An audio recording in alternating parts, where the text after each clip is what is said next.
Hi everybody, my name is Gladys Itzel Sanchez Arechiga, and in this video I will tell you why I can be an autonomous learner. But before answering my question, I would like to remark the definition of the word autonomous. Okay.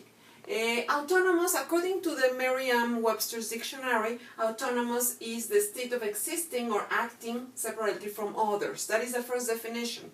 I have another definition from the same dictionary, which is self-direction, freedom, and especially more independence. An author who has made deep research in this area, his name is P. Benson, has in his book language learning, in his book Autonomy in Language Learning, described this word as autonomy is about people taking more control over their lives, and also, well, individually and collectively.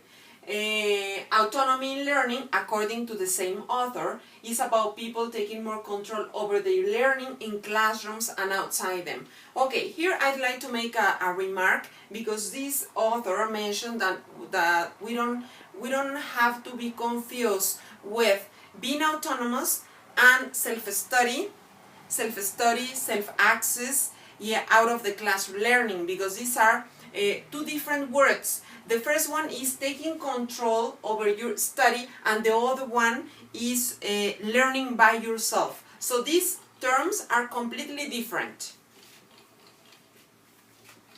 Okay, after reading and analyzing some of the definitions, I came up with the characteristics of autonomous learners, and I'm gonna read them. Well, autonomous learners are proactive, are also willing to take risks, which is important, have critical thinking, show initiative. They are lifelong learners. I mean, they study not only when they were kids, but they continue studying over their lives.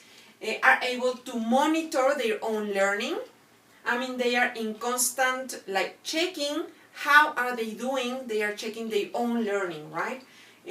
Also, they are responsible for their own learning. And the last one, take an active approach of their own learning. Well, and then now I can tell you why I can be an autonomous learner. Well, according to the list of characteristics I showed you before, I focus on the characteristics I have myself. So I can be an autonomous learner because I have a positive attitude all the time. I'm positive. I'm trying to be better all the time. I'm trying to be better all the time. That is the second one. Yeah. I'm also disciplined. Yeah. I try to be disciplined. I'm not 100% disciplined, but I try to be disciplined. Yeah. I like to work in teams. I'm very good at it. I also take initiatives. Yeah. Otherwise, I wouldn't be in this bachelor's degree in English. Yeah. I also try to improve my knowledge. And the last one, I have self-motivation. That is what is, for me, the most important thing, have self-motivation. Okay. But also, there are some characteristics that I have that I feel I need to improve, or I lack of some of these characteristics to be an autonomous learner. So they are, I need to be more disciplined. As I told you before, I always try, but I need to be 100% disciplined. Yeah, maybe I need to do research. I don't do that very often, even though I try to research some things for my students, but I'm not completely doing that. Yeah, take risks. Sometimes I hesitate a lot. Yeah, is this one? Sometimes I hesitate a lot, and I'm not willing to take the risks. Yeah, I'm not a creative person.